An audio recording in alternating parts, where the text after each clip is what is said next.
Vamos a abrir nuestra Biblia en la carta que el apóstol Pablo escribe a los Efesios, en el capítulo 1 y versículo 3.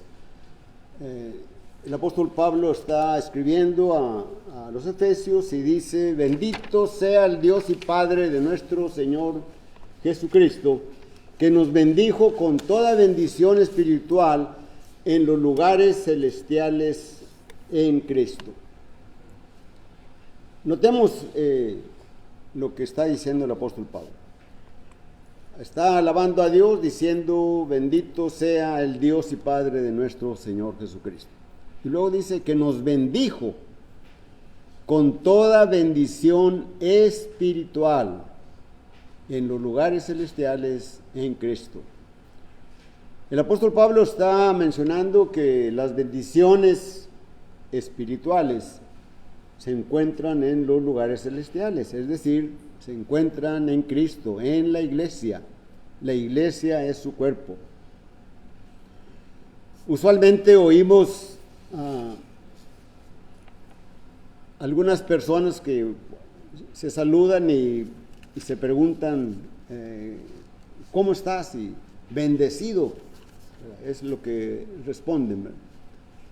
Y es probable que sí, pero bendiciones espirituales o bendiciones materiales.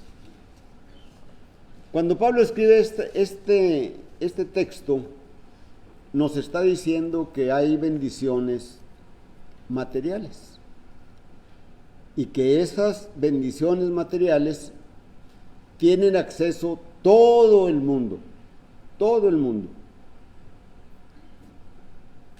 Las bendiciones espirituales, sin embargo, están reservadas para los seguidores de Cristo, para los que hacen su voluntad, para los que obedecen el Evangelio, y esas bendiciones se encuentran en la iglesia, no fuera de la iglesia, se encuentran dentro de la iglesia.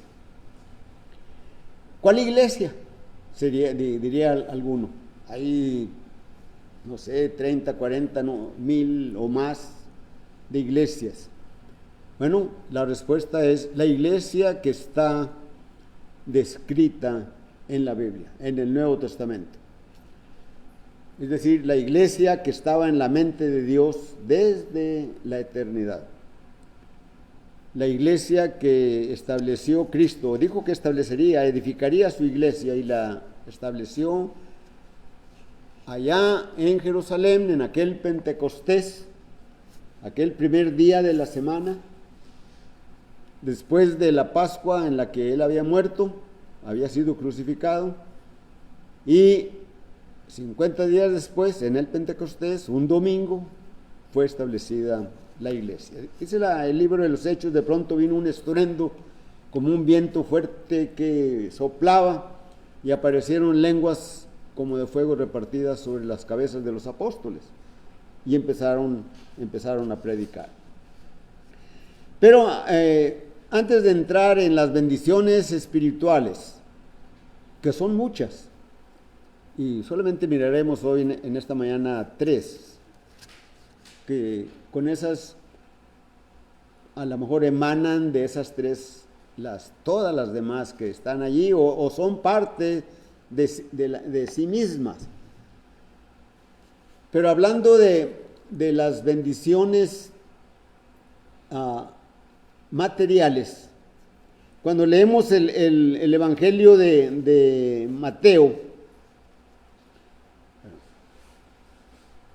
allá en el capítulo 5 y versículo 44, debería ser el 45 solamente, pero para entender el 45, mirar lo que dice el versículo 44, cuando dice: amad a vuestros enemigos, bendecid a los que os maldicen, haced bien a los que os aborrecen.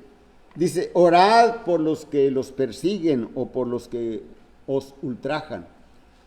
Se fijan en ese versículo 44 de Mateo 5, nuestro Señor Jesucristo está diciendo 4 disposiciones positivas que debe haber en sus discípulos. Debemos de amar, debemos de bendecir, debemos de hacer bien, debemos de orar.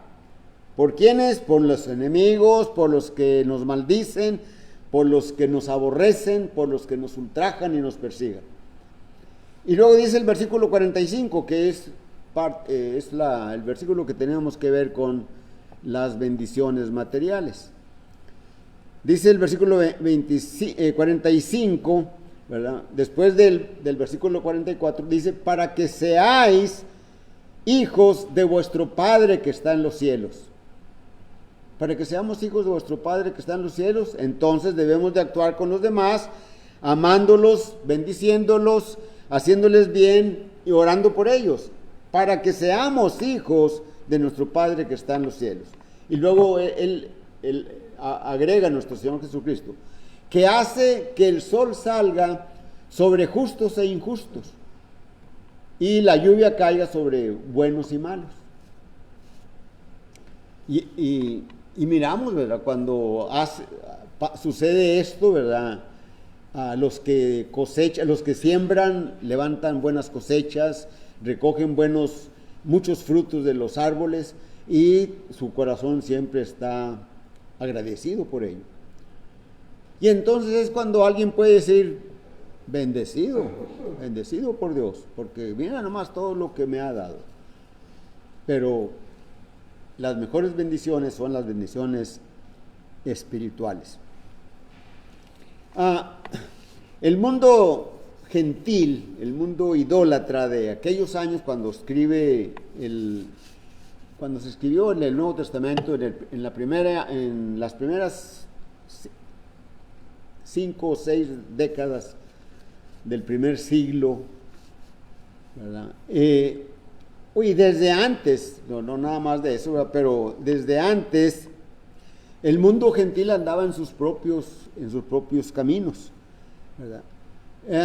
Caminos de ignorancia y caminos de idolatría, hasta el tiempo en que Dios traería o establecería su reino. Y Dios permitió todos esos caminos que ellos mismos siguieron por su mente o por su avaricia o por su codicia, ¿verdad? A amontonar y a tener riquezas, etcétera. Pero Dios les daba la oportunidad de que esos pueblos se dieran cuenta de que había algo que les proveía de muchas cosas necesarias en la vida de ellos. Por eso Lucas, cuando escribe el libro de los Hechos, en el capítulo 14 y versículos 16 y 17, escribe Lucas, ¿verdad?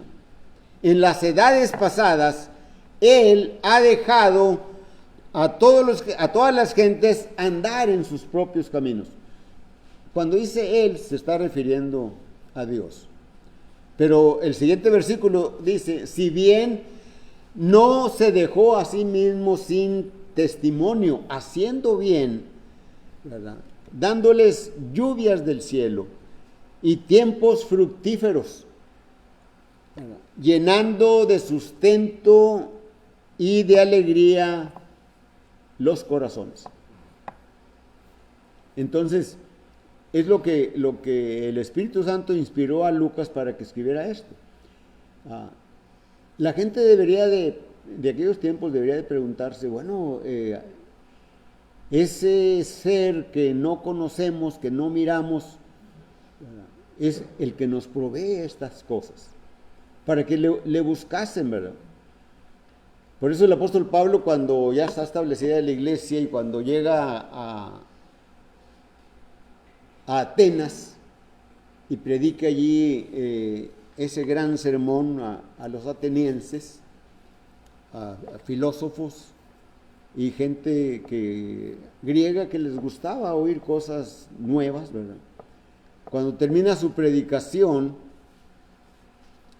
dice allí en Hechos 17 y versículo 30, pero Dios, habiendo pasado por alto los tiempos de esta ignorancia, ahora manda a todo hombre en todo lugar que se arrepienta. Es decir, la ignorancia que había acerca de quién es ese ser invisible a nuestros ojos, pero que se manifiesta en las lluvias, en el sol, de tal manera que los campos cuando se siembra surgen el alimento y nos sentimos gozosos porque son tiempos fructíferos. Y mucha gente que no tiene conciencia o que no tiene realmente bien definido ese sentir, sin embargo, muy dentro de ellos piensan que hay un Dios que hace todo esto para nosotros. Y por eso el apóstol Pablo les dice a los atenienses, Dios, habiendo pasado los tiempos de esta ignorancia, ahora manda a todo hombre, a todos los hombres en todos los lugares, que se arrepientan. Que se arrepientan. Bueno, cuando leemos el capítulo 24 de Lucas, desde el versículo 13 o 14 me parece, no lo vamos a leer, ¿verdad? Pero nada más lo voy a resumir en unas cuantas palabras. Dice Lucas, escribe Lucas, que ese día primero de la semana en el cual había resucitado el Señor y que había provocado confusión y pues angustia en los discípulos, no sabían qué estaba pasando y luego corrían rumores de que el Señor había resucitado y van dos, ya en la tarde descienden de Jerusalén a Emaús y van allí caminando y comentando estas cosas. Y entonces se acerca Jesús con ellos y dice la Escritura que sus ojos estaban velados y no le conocieron. Y les pregunta, ¿qué pláticas son esas que tienen entre ustedes? ¿Y por qué es por lo que están tristes? Y le responden, ¿eres tú el único extranjero que no sabe de las cosas que han sucedido en estos días? Dice, ¿qué cosas? Les pregunta Jesús. De Jesús Nazareno, varón aprobado por Dios. Y además hoy algunas mujeres han ido a la tumba y han dicho que Él resucitó. Y luego ya Él les reprende con mucho amor y les dice, tardos de corazón para entender todo lo que las Escrituras hablan acerca de mí. Y luego dice, y comenzando, ¿verdad? Desde Moisés y por los profetas, les anunció, les abrió las Escrituras y les anunció, dice, ¿no era necesario que el Cristo padeciese estas cosas? Y luego ya terminan y llegan a Emaús y él hace como que se va a ir y le obligan a quedarse. Le dicen, ay, mira, el día ya está declinando, quédate y pasa aquí la noche. Y cuando van a comer y él da gracias, son abiertos los ojos de ellos y ven que es Jesús. Y luego él desaparece de ellos. Y se quedan gustosos, alegres y no ardía nuestro corazón cuando nos abría las Escrituras y salen y se regresan a Jerusalén y llegan, ¿verdad?, a Jerusalén y van allí donde están los 11 apóstoles y otros más con ellos y les anuncian, Cristo Jesús se apareció a nosotros y nos habló esto y más allá y nos abrió las Escrituras y luego en eso está todo cerrado y aparece Jesús allí con ellos. y otra vez les vuelve a decir, ¿verdad?, que era necesario que el Cristo padeciese todas estas cosas, ¿verdad? Y en el versículo 47, que ese es el único que vamos a leer, dice,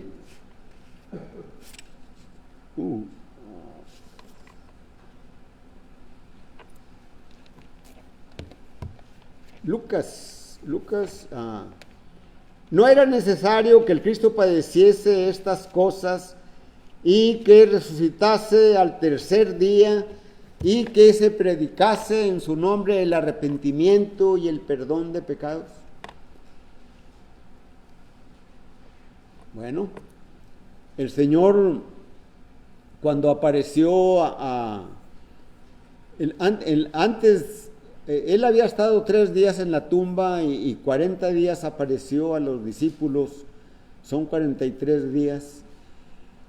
Y el primer día de la semana está con los discípulos y le preguntan, ¿verdad?, ¿restituirás el reino de Israel en este tiempo? Lo leemos ahí en Hechos capítulo 1, versículo 8 en delante, y Él les dice, no os toca a vosotros saber los tiempos y las sazones en que el Señor ha puesto en su sola potestad estas cosas. Mas me seréis testigos en Jerusalén, en toda Judea, en Samaria y hasta lo último de la tierra. Y luego el Señor es alzado y empieza a elevarse y luego una nube les cubre y pues los apóstoles están ahí tratando de ver a ver dónde, si lo pueden ver más, pero ya no lo ven porque ya le cubrió las nubes. Y aparecen 2 varones en vestiduras blancas con ellos y les dicen, varones galileos, ¿qué estáis viendo al cielo? Así como le habéis visto ir, así también Él regresará. Bueno, el Señor ya lo había dicho en su última noche cuando estableció el pacto, ¿verdad? En Juan capítulo 14, ¿verdad? Y versículo del 1 al 3. Les dice allí, no se turbe vuestro corazón, creéis en Dios, creed también en mí. En la casa de mi Padre muchas moradas hay, si así no fuera yo os lo hubiera dicho. Voy pues a preparar lugar para vosotros. Y si me fuere y os regresare, os tomaré a mí mismo y ustedes estarán en el lugar donde yo voy a estar. La promesa. Entonces, estos los varones que aparecieron a los apóstoles cuando el Señor ascendió a los cielos, les dicen, así como le habéis visto ir, así vendrá. El Señor ya lo había mencionado a ellos.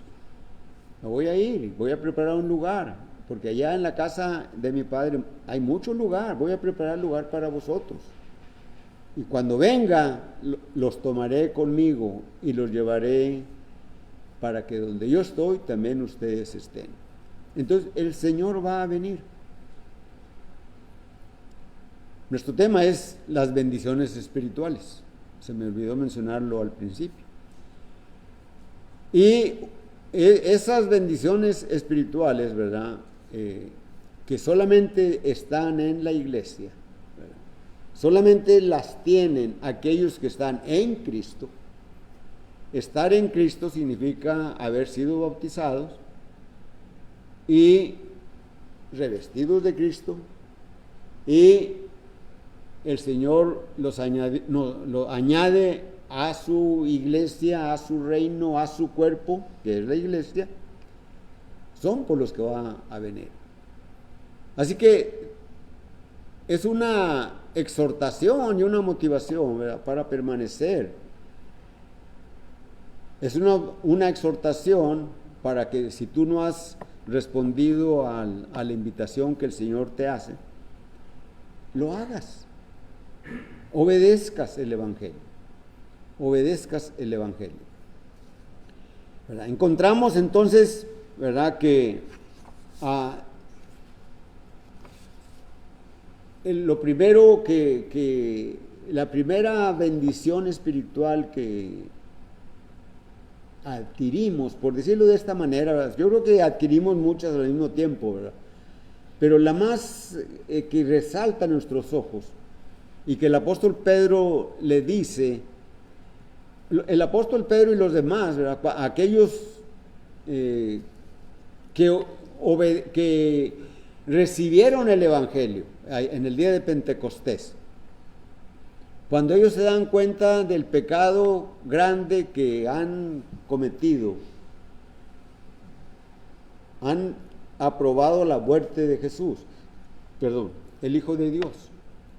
Y cuando les dicen por medio de la predicación, cuando termina Pedro su prédica, ellos se han dado cuenta, ¿verdad?, que aprobaron la muerte de Jesús. Y se arrepienten y preguntan: varones hermanos, ¿qué haremos? Hechos 2:37. Varones hermanos, ¿qué haremos? Dice en la parte final del versículo 37. Allá al principio dice: al oír esto, compungidos de corazón, dijeron a Pedro y a los demás apóstoles: varones hermanos, ¿qué haremos? Versículo 38, Pedro les dice: arrepentíos y bautícese cada uno de vosotros en el nombre de Jesús y recibiréis el perdón de pecados. Esa es una bendición espiritual que se encuentra en los lugares celestiales en Cristo. No se encuentra fuera del cuerpo de Cristo. Se encuentra dentro. Y el perdón de pecados, ¿verdad?, es necesario porque el pecado separa al hombre de Dios. El pecado es una barrera, es por decirlo así, como un muro. Si Dios está de aquel lado, aquí está el muro, este muro es de pecado y me impide acercarme a Dios. Y Dios no quiere nada conmigo por el pecado, por eso está esa barrera allí. Isaías 59, versículos 1 y versículo 2, ¿verdad?, menciona esto, ¿verdad? ¿No se ha cortado el brazo de Jehová para salvar? No se ha cortado, el brazo de Jehová puede salvar. Hoy Dios puede salvarte. Dice: pero vuestras iniquidades han hecho separación entre ustedes y Dios. Vuestros pecados han hecho ocultar su rostro de ustedes para no oír sus oraciones. Porque ellos le decían eso al profeta Isaías. Ya Jehová Dios, su brazo ya es corto para salvar. Sus oídos están cerrados, no nos oye. Y por eso el profeta les dice: no se ha cortado el brazo de Jehová para salvar, ni se ha agravado su oído para no oír. Entonces, el pecado separa al hombre de Dios. Solamente por lo que puede quitar esa barrera, ese obstáculo que impide al hombre acercarse a Dios, es el Evangelio. Romanos 1:16 dice: no me avergüenzo del Evangelio, dice el apóstol Pablo a los romanos, porque es poder de Dios. ¿Y poder de Dios para qué? Poder de Dios para salvar. No me avergüenzo del Evangelio porque es poder de Dios para salvar. Y dice al judío primeramente y después al griego. Entonces, con el Evangelio podemos, cuando lo obedecemos, podemos ir delante de Dios. Y vamos delante de Dios. ¿Por qué? Porque nuestros pecados son quitados cuando obedecemos, cuando nos arrepentimos, cuando confesamos que Jesucristo es el Hijo de Dios, nos bautizamos, recibimos el perdón de pecados y el don del Espíritu Santo. Ese don que nos hace recordar quiénes somos. Porque a veces nos olvidamos, ¿verdad? Porque el apóstol Pablo dice: no apaguéis el Espíritu. y nosotros la pagamos cuando nos olvidamos de la palabra de Dios. Debemos de tener la palabra de Dios. La palabra de Dios es el Espíritu. Así que ahí en Hechos 2:41 dice la escritura, después de que varones hermanos queremos, en el versículo 41 dice, arrepentidos y bautícense cada uno de vosotros en el nombre de Jesús y recibiréis el perdón de pecados, ¿verdad? Y el versículo 41 dice, así que los que recibieron la palabra fueron bautizados. ¿Qué está diciendo Lucas aquí? No dice los que oyeron la palabra, dice los que recibieron su palabra fueron bautizados, y se añadieron aquel día como 3,000 personas. No eran solamente 3,000 los que estaban allí en ese momento, eran 6, 7, 8, 10,000, 15,000, no sabemos cuánto, pero era una muchedumbre. Y de todos esos que escucharon, como 3,000 la recibieron y fueron bautizados. Entonces, al obedecer el mensaje, tuvieron el perdón de pecados. Es una de las bendiciones espirituales. El perdón de pecados está en la iglesia. Está en la iglesia. Y la iglesia es el cuerpo de Cristo. El cuerpo de Cristo lo forman los que son bautizados. Así que necesitas, ¿verdad? Si tú no has obedecido el Evangelio o crees que lo has obedecido de acuerdo con las Escrituras, está bien, bendito sea Dios, gloria a Dios por ello. Pero si te arrepentiste o hiciste una oración o hiciste algo que no está dentro de la Biblia para recibir la salvación, estás fuera de la iglesia. Necesitas bautizarte, necesitas arrepentirte, necesitas creer en Cristo, necesitas oír el Evangelio. Primero es oír el Evangelio, creerlo, arrepentirnos, confesar a Jesucristo, bautizarnos, permanecer firmes, permanecer fieles. Si no lo has hecho así, ¿verdad?, entonces estás fuera de la iglesia. No tienes acceso a las bendiciones espirituales. Tienes acceso a todas las bendiciones materiales que hay. Y Dios bendice a las gentes, ¿verdad?, en sus trabajos, en todo lugar, ¿verdad? Pero Dios bendice espiritualmente a los que están en la iglesia. Así que viene el perdón de pecados. Dice Efesios capítulo 1 y versículo 7, en quien tenemos redención por su sangre. Tenemos redención por su sangre. El perdón de pecados según las riquezas de su gracia. Tenemos redención por su sangre. Hace unos momentos participamos de la mesa del Señor, donde recordamos con el pan el cuerpo de Cristo, el cuerpo de Jesús, que murió en lugar nuestro. Cuando participamos del jugo de la vid, recordamos la sangre que nos redimió de nuestros pecados. Es decir, nos rescató. ¿De qué nos rescató? Del pecado, de Satanás, del mundo, de todas las cosas que hay en el mundo, que son las que dominan en la mayoría de la humanidad, ¿verdad? Entonces, cuando dice en quien tenemos redención por su sangre, en Efesios 1:7, ese en quien se está refiriendo a Cristo. A Cristo. Es Jesús. ¿En quién? ¿Quién es ese quién? En Jesucristo. En Jesucristo tenemos redención por su sangre, el perdón de pecados, según las riquezas de su gracia.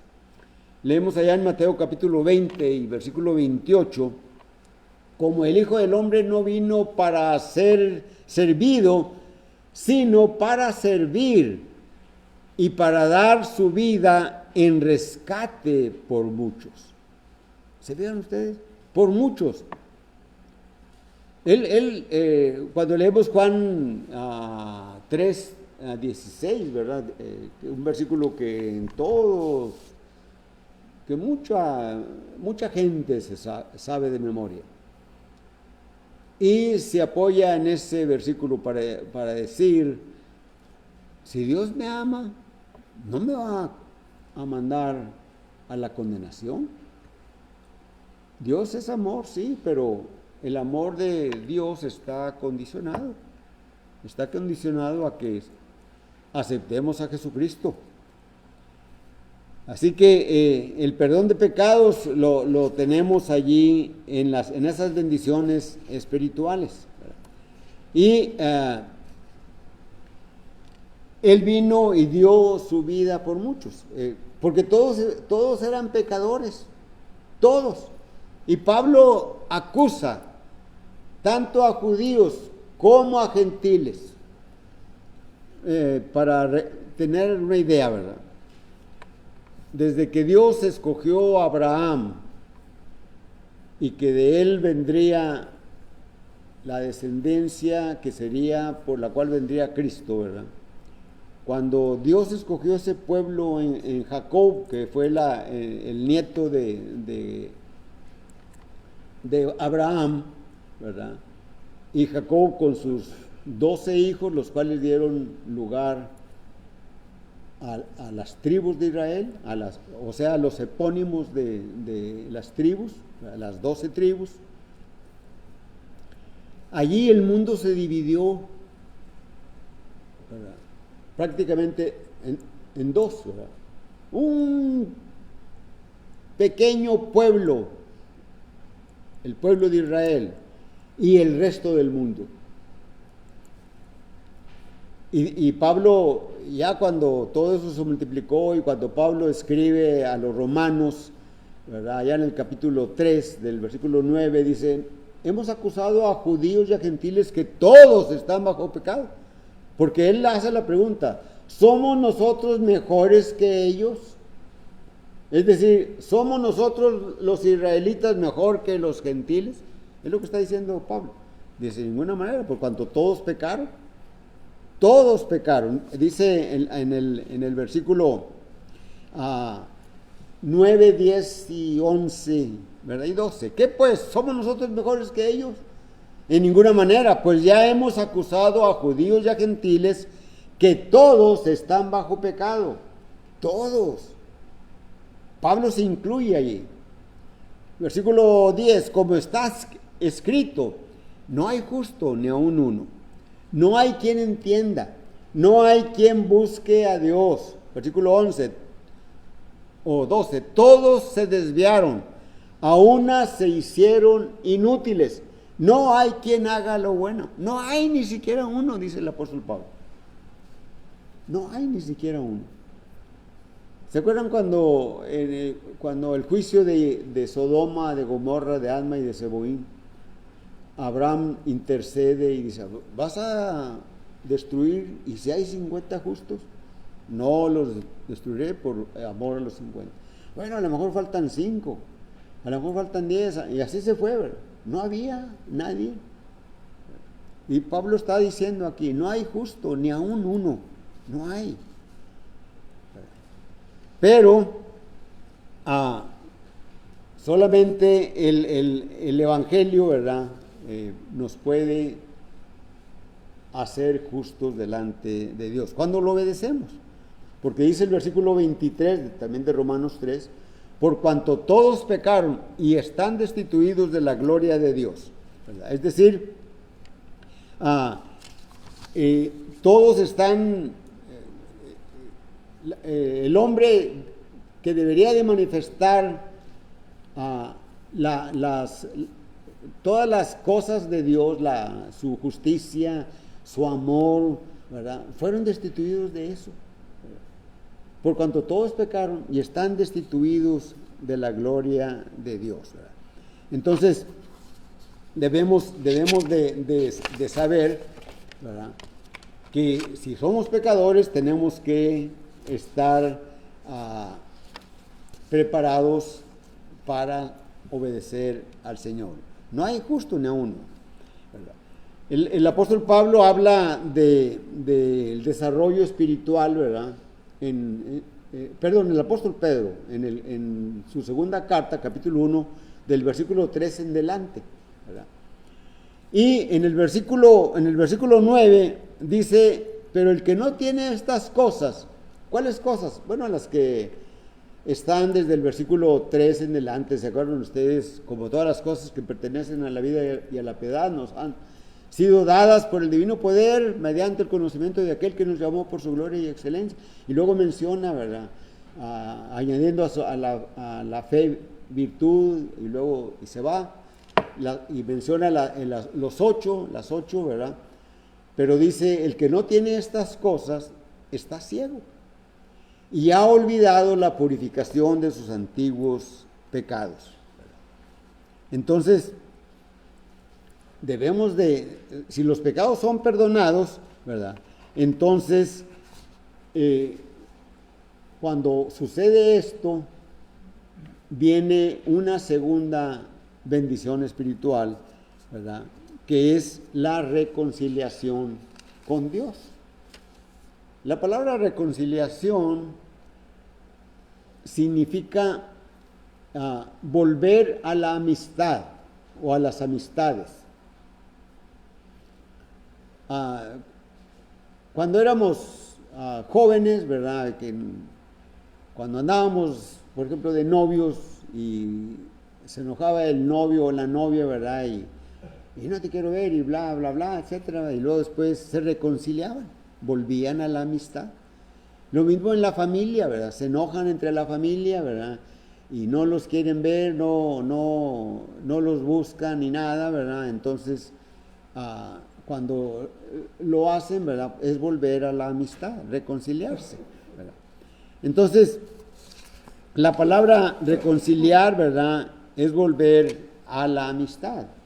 Y cuando nosotros tenemos el perdón de pecados, volvemos a la amistad con Dios, porque nos separamos de Dios, ¿verdad? Cuando éramos niños, éramos de Dios, pertenecíamos a Dios, pero cuando conocimos el bien y el mal, nos separamos de Dios. Ya no estábamos en amistad con Él.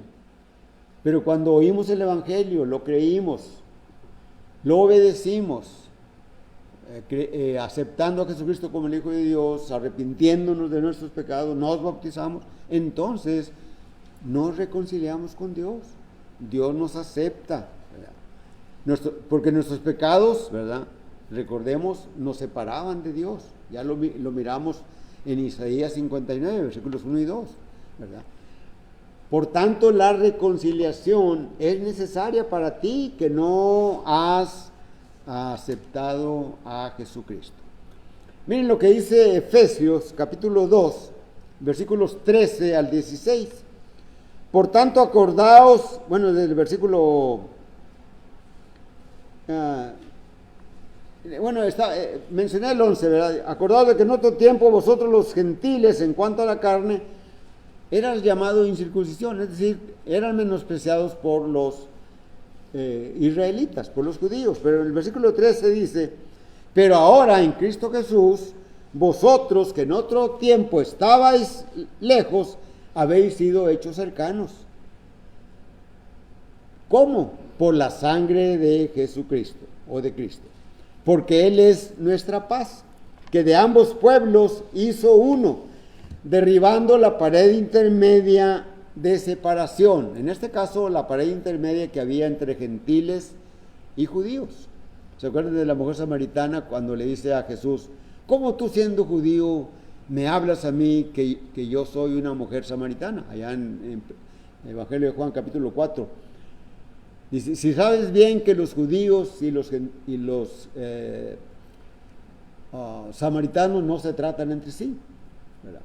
Entonces, aquí el apóstol Pablo, escribiendo en los Efesios, dice, está siendo reconciliados Israel y el mundo gentil.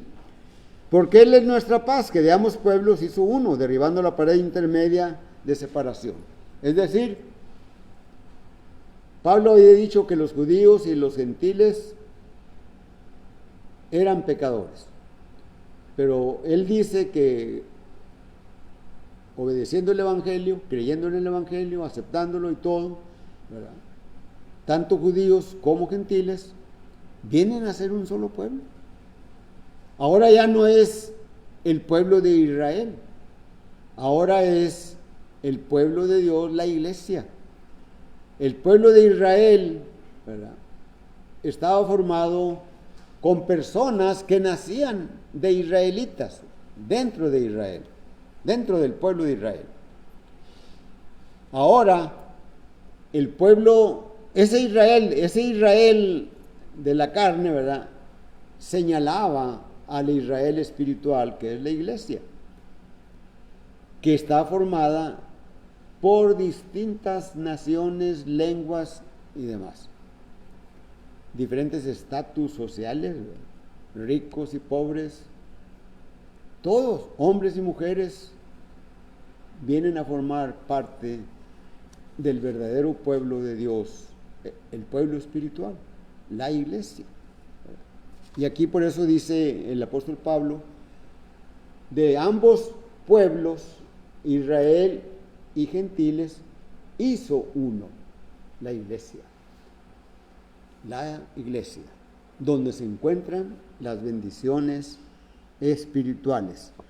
Dice el versículo 15, aboliendo en su carne las enemistades, la ley de los mandamientos expresados en ordenanzas, para crear en sí mismo de los dos un solo, vuelve a repetirlo, un solo y nuevo hombre, haciendo la paz.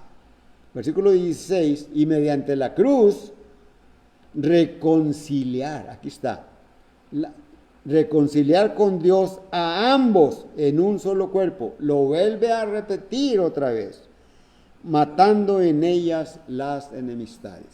Hay una doble reconciliación ahí, tanto de gentiles como judíos, ¿verdad?, entre ellos mismos, y entre judíos y gentiles reconciliados con Dios. Qué sencillo cuando miramos las Escrituras a través de distintos textos, ¿verdad?,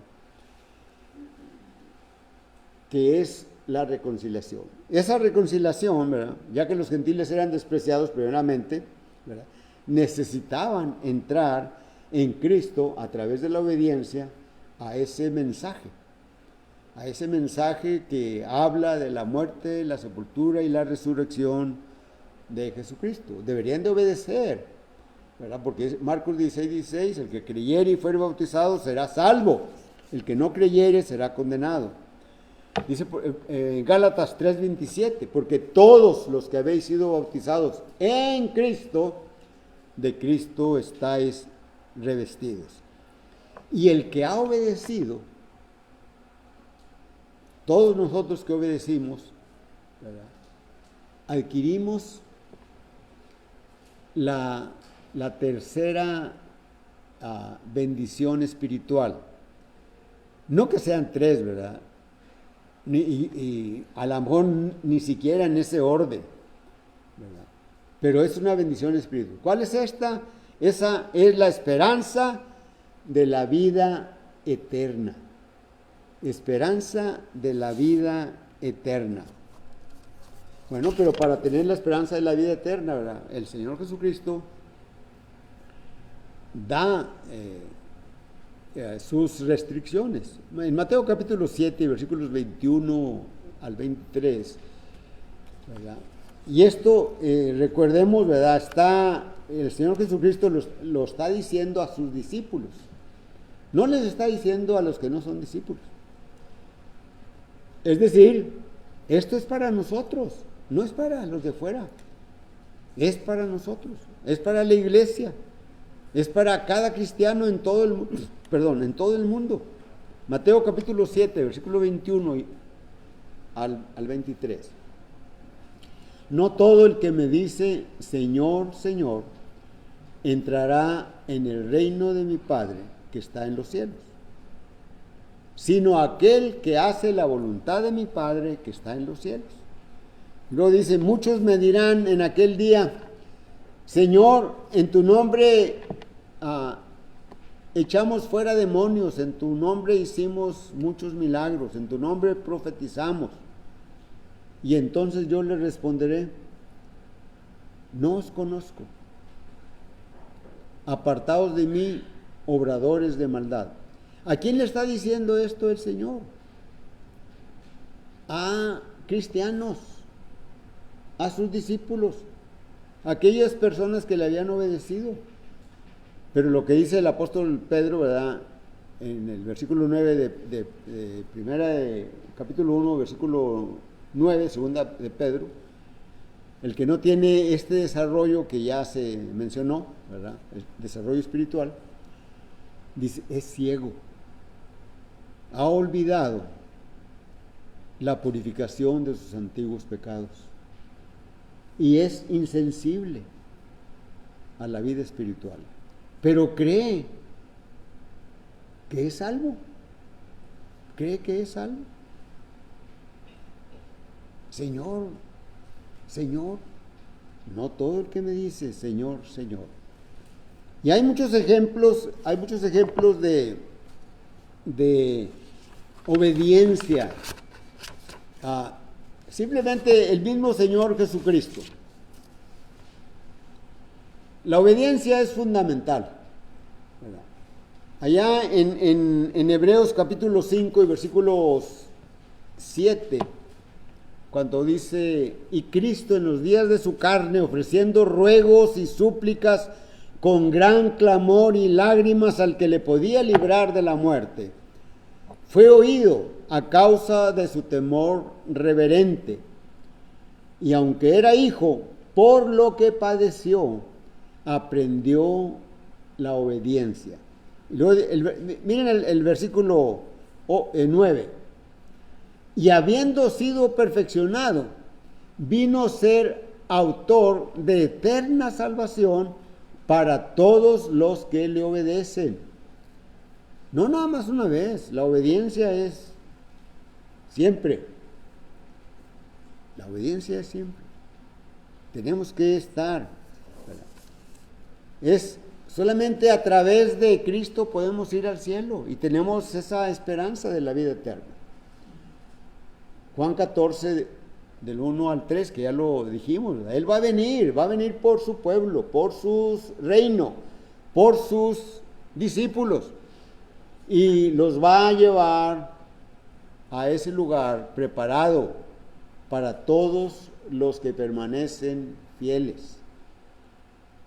Y él dice en Juan 14:6, yo soy el camino y la verdad y la vida, nadie viene al Padre si no es por mí. ¿Qué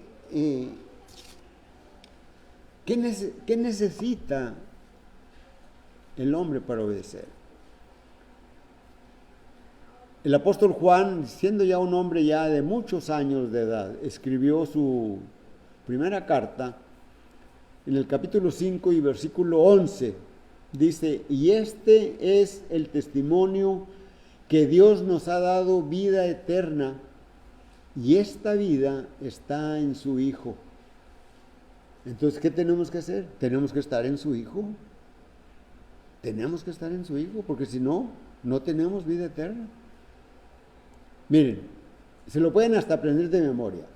Y este es el testimonio que Dios nos ha dado vida eterna. Y esta vida está en su Hijo. ¿Qué necesitas para estar en tu Hijo? ¿Qué necesitamos nosotros?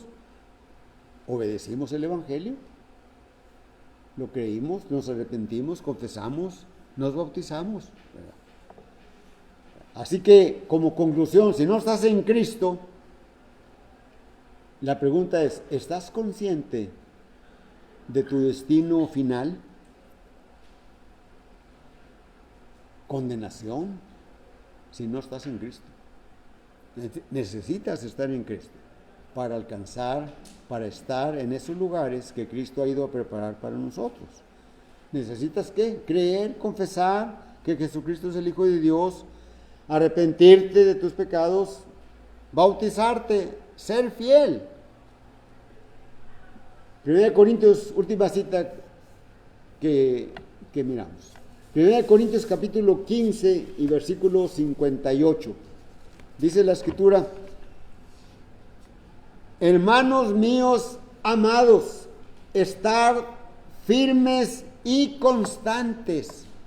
¿Se fijan? Estar firmes y constantes, creciendo en la obra del Señor siempre, sabiendo que vuestro trabajo en el Señor no es en vano. Así que todo lo que hagamos, ¿verdad?, no es en vano para el Señor. Es la invitación, ¿verdad?, que tú aceptes a Jesucristo y te bautices. La palabra es la invitación. Pero cantamos un himno. Vamos a cantar.